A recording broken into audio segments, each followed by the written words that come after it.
लोकशाहीचा बुलंद आवाज, रिपब्लिकन वार्ता, महाराष्ट्र। आंदोलनकर्त्यांच्या निवारा, शेड, पिण्याचे पाणी, स्वच्छतागृहे, मूलभूत सुविधांकडे दुर्लक्ष, जिल्हा प्रशासनाला तिरडी भेट, जिल्हाधिकारी कार्यालयासमोर लक्षवेधी आंदोलन, डॉक्टर गणेश ढवळे। बीड जिल्ह्यातून महसूल, पोलीस, कृषी व ग्रामविकास यंत्रणा दाद देत नसल्याने हताश नागरिक न्यायासाठी जिल्हाधिकारी कार्यालयासमोर उपोषणाचा मार्ग स्वीकारतात। मात्र प्रशासनाकडून 8-8 दिवस त्यांच्या मागण्यांकडे दुर्लक्ष होत असल्याचा आरोप करण्यात आला आहे। आंदोलनस्थळी साधा निवारा, पिण्याचे पाणी किंवा स्वच्छतागृह यासारख्या मूलभूत सुविधांचा अभाव असल्याने आंदोलनकर्त्यांची मोठी गैरसोय होत आहे। वाढत्या उन्हामुळे उपोषणकर्त्यांच्या आरोग्यावर परिणाम होऊन अनुचित घटना घडण्याची शक्यता नाकारता येत नाही। गेल्या 4 वर्षांपासून आंदोलनकर्त्यांसाठी निवारा, शेड, पिण्याचे पाणी व स्वच्छतागृहे उपलब्ध करून देण्याची मागणी सातत्याने करण्यात येत आहे। तसेच लोकवर्गणीतून निवारा, शेड उभारण्यास परवानगी द्यावी अशीही मागणी करण्यात आली आहे। मात्र याकडे प्रशासनाने गांभीर्याने लक्ष दिले नसल्याने सामाजिक कार्यकर्ते डॉक्टर गणेश ढवळे यांच्या नेतृत्वाखाली जिल्हा प्रशासनाला तिरडी भेट हे लक्षवेधी आंदोलन करण्यात आले।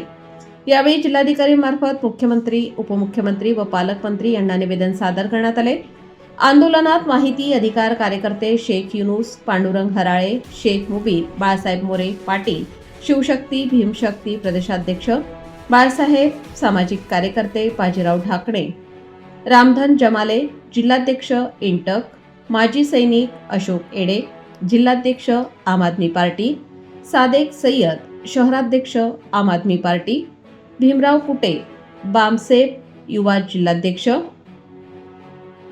किष्किंधा पांचाळ, अध्यक्ष विश्वकल्याण महिला सेवाभावी संस्था, बबिता शिंदे, जिल्हाध्यक्ष तृप्ती देसाई ब्रिगेड, सीताबाई भोसले, रिपाई महिला आघाडी, जिल्हाध्यक्ष हनुमान घोडके, भीमराव पायाळ आदी सहभागी झाले होते। मागण्यांकडे तातडीने लक्ष देण्याची मागणी। जिल्हाधिकारी कार्यालयासमोर अनेकदा नागरिक आठवडाभर किंवा 15 दिवस उपोषण करतात। संबंधित विभागांनी 2 दिवसांच्या आत आंदोलनकर्त्यांची प्रत्यक्ष भेट घेऊन त्यांच्या प्रश्नांवर तोडगा काढावा अशी मागणी करण्यात आली आहे। मूलभूत सुविधांची तातडीची गरज। नगर रोड परिसरातील शासकीय कार्यालयांजवळील झाडे तोडल्याने आंदोलनकर्त्यांचा नैसर्गिक निवारा नाहीसा झाला आहे। त्यामुळे कडक उन्हात उपोषण करणाऱ्यांच्या जीविताला धोका निर्माण झाला असून तातडीने निवारा, शेड, पिण्याचे पाणी व स्वच्छतागृहांची व्यवस्था करावी अशी मागणी करण्यात आली आहे। स्वच्छतागृहांचे पुनर्बांधकाम करावे। बीड अहिल्यानगर राष्ट्रीय महामार्गाच्या रुंदीकरणादरम्यान नाली बांधकामासाठी अनेक सार्वजनिक स्वच्छतागृहे पाडण्यात आली। त्यामुळे शासकीय कार्यालयात येणाऱ्या नागरिकांची गैरसोय होत असून तातडीने नवीन स्वच्छतागृहे उभारावीत अशी मागणी करण्यात आली आहे। भेट आंदोलन बीड जिल्ह्यामध्ये का जिल्हाधिकारी कार्यालयासमोर करत आहेत, तर याचे कारण आहे ज्यावेळेस तिथं झाडं होते, केंद्रेकर साहेब असताना त्यांनी झाडं लावली होती फक्त आंदोलन करण्यासाठी, पाण्याची व्यवस्था केली। तसंच ही रस्ता दुरुस्तीच्या नावाखाली सगळे झाडं तोडलेली, इथं पाण्याची व्यवस्था नाही व आम्ही सर्व सामाजिक संघटनेने एक विनंती अर्ज 4 ते 5 वर्षापासून करतो, पण त्याच्यावर कुणी आणि विशेष करून कुठली तरतूद करता येत नाही असं आम्हाला लेखी उत्तर दिलेलं आहे।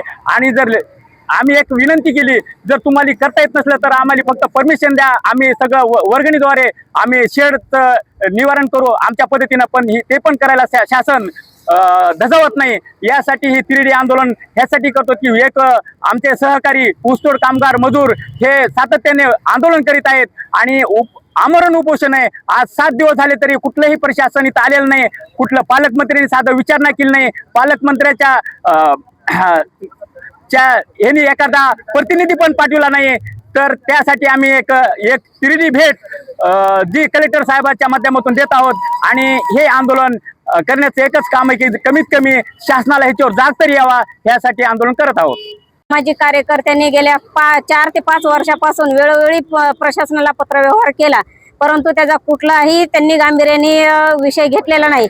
आणि या ठिकाणी झाडे भरपूर होते, ते झाडे तोडण्यात आलेले आहेत आणि या ठिकाणी जे आंदोलनकर्ते आहेत त्यांना 7 ते 8 दिवस असल्या कडक उन्हाळ्यामध्ये आंदोलन करण्याची वेळ येते।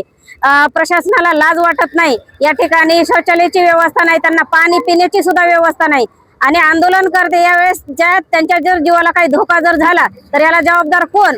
यामुळे आज आम्ही सर्व सामाजिक कार्यकर्ते यांनी प्रशासनाला ज्यावेळेस एखादा व्यक्ती जर गेला आंदोलन करता तर त्याला प्रशासनाला त्याचा खर्च सुद्धा नको, म्हणून आम्ही सर्वांनी मिळून तिरडी भेट प्रशासनाला दिलेली आहे आणि प्रशासनाने जे लवकरात लवकर दखल घेऊन आम्हाला या ठिकाणी एक शेड उपलब्ध करून द्यावं आंदोलन करण्यासाठी आणि पाण्याची व्यवस्था आणि शौचालयाची व्यवस्था करून द्यावा अशी आम्ही तिरडी भेट प्रशासनाला देत आहे। त्याचं कारण असं आहे, आपण ज्या ठिकाणी बसलो आहोत हा आंदोलन कट्टा म्हणून ओळखला जातो आणि या ठिकाणी पहिले खूप अशी झाडी होती, या ठिकाणी फुटपाथ बनलेला होता।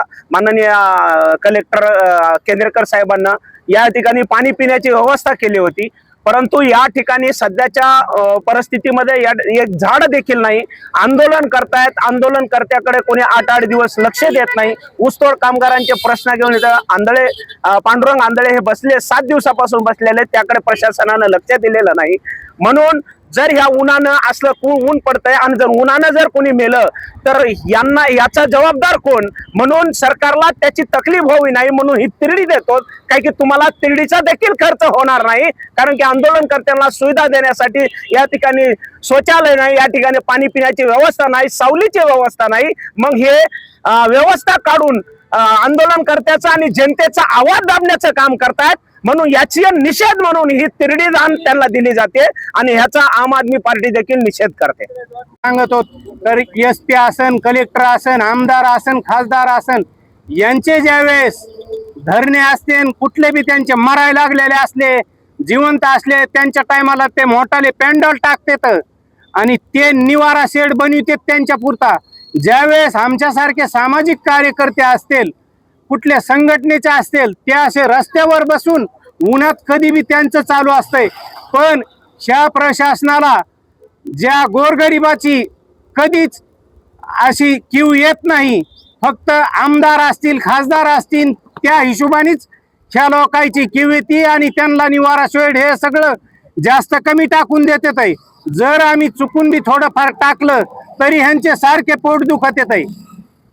त्यामुळे ह्याच्यावर लवकरात लवकर लक्ष द्यावे आणि कारवाई करण्यात यावे शेडची। स्थानिक पोलीस असेल, कृषी विभाग असेल, ग्राम असेल, विविध मागण्यांसाठी स्थानिक प्रशासन दाद देत नाही म्हणून नागरिक जिल्हाधिकारी कार्यालयासमोर आंदोलनं येतात न्याय मागण्यासाठी। मात्र जिल्हाधिकारी कार्यालयासमोर लोक 8-8 दिवस 15-15 दिवस त्या ठिकाणी उपोषण करतात, प्रशासन लक्ष देत नाही। 3.5 वर्षापूर्वी याच ठिकाणी आप्पासाहेब पवार नावाच्या पारध्याचा उपोषण करताना मृत्यू झालेला आहे। 3.5 वर्षापूर्वी रस्ता रुंदीकरणाच्या नावाखाली जिल्हा प्रशासनानं मोठमोठी झाडं तोडली, जी आंदोलनकर्त्यांची सावली होती।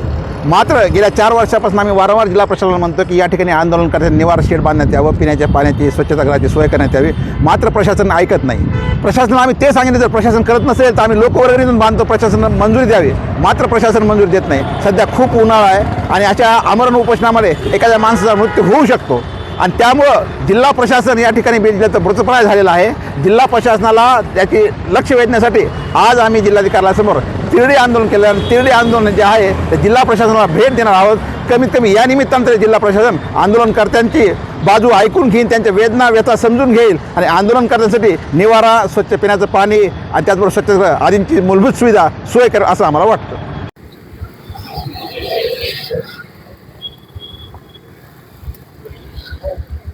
आज या ठिकाणी बीड जिल्हाधिकारी कार्यालयासमोर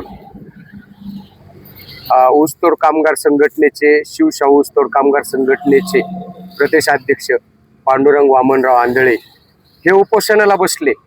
7वा दिवस असतानाही कुणाला त्याचं काही गांभीर्य नाही, ना प्रशासनाला, ना राज्यकर्त्याला, ना कुणालाच लोकप्रतिनिधीला त्याचं गांभीर्य नाही। त्यामुळे डॉक्टर गणेशरावजी ढवळे साहेब, सामाजिक कार्यकर्ते, यांनी या ठिकाणी जर उपोषणाला या ठिकाणी बसलेल्या कार्यकर्त्याला कसलंही शेड नाही, कसली पाण्याची व्यवस्था नाही आणि ऊन आहे आणि कुणी या ठिकाणी आरोग्याची व्यवस्था नाही, पोलीस संरक्षण नाही, मग या ठिकाणी जर उपोषण करता जर दगावला तर त्या ठिकाणी शासनाला ऐन वेळेला जे जिल्हाधिकारी, जिल्हा प्रशासन बोगस झाडं लावण्यात आणि रोहयोचे कामं, इतर अनेक अडचणी झाकण्यात, लेखापरीक्षण करून स्वतःची पाठ थोपटण्यात दंग आहेत, त्यांना मग या ठिकाणी ऐन वेळेला प्रशासनाला तिरडी उपलब्ध होणार नाही म्हणून डॉक्टर गणेशरावजी ढवळे साहेबांनी एक अनोखं आंदोलन केलंय की या ठिकाणी तिरडी प्रशासनाला भेट द्यायची. मला या ठिकाणाहून एकच सांगायचंय, एक वेदना होती मला की पांडुरंग वामनराव आंधळे हे गेल्या 25 वर्षापासून फडात ऊस तोडण्याचं काम करतात. गेल्या 15 वर्षापासून ते या ठिकाणी आंदोलन करत आहेत, स्वतःच्या 2 पैसे खिशातून खर्च करून. आता ते 6 दिवसापासून आंदोलनाला बसलेत या ठिकाणी, आमरण उपोषणाला. आज 7वा दिवस आहे. अन्न नाही, पाणी नाही, ऊन आहे. त्यांची प्रकृती गंभीर झाली. परंतु एरवी छोट्या मोठ्या गोष्टीला आवाज उठवणारे वेगवेगळे पक्ष संघटनेचे मोठमोठे नेते आता कुठे आहेत? ज्या ऊसतोड कामगाराच्या घामाच्या कष्टावर तुम्ही लोकप्रतिनिधी झालात, मंत्री झालात आणि तुम्ही त्यांना ऊसतोड कामगाराला हक्काने निवडणुकीत वापर करतात, ती महाराष्ट्राची वाघीण कुठे आज? आणि जे बारामतीचा बीडची बारामती करायची होती, मी त्या बारामतीकरांना या ठिकाणाहून पालकत्व आमचा हात जोडून विचारतो की 7-7 दिवस जर जिल्हाधिकारी कार्यालयासमोर लोक वास्तववादी ऊसतोड कामगाराच्या कष्टकऱ्यांच्या मागणीसाठी या ठिकाणी जर गंभीर अवस्थेत जर पडत असतील तर कसा होईल बीडचा बारामती? मग सामाजिक चळवळीच किती करायच्या सर्वसामान्य लोकांनी? मला सांगा, आज डॉक्टर गणेशरावजी ढवळे साहेब प्रत्येक आंदोलनात सहभागी असतात. 6 महिन्यात 3दा ऑपरेशन झालंय त्यांचं. मग किती दिवस आम्ही आज या ठिकाणी आम्ही दुःखात आहेत आणि निषेध करतो शासनाचा. बाबासाहेब मनेरे, रिपब्लिकन वार्ता, वृत्तवाहिनी, महाराष्ट्र, बीड जिल्हा प्रतिनिधी. Subscribe now and press the bell icon. Never miss an update.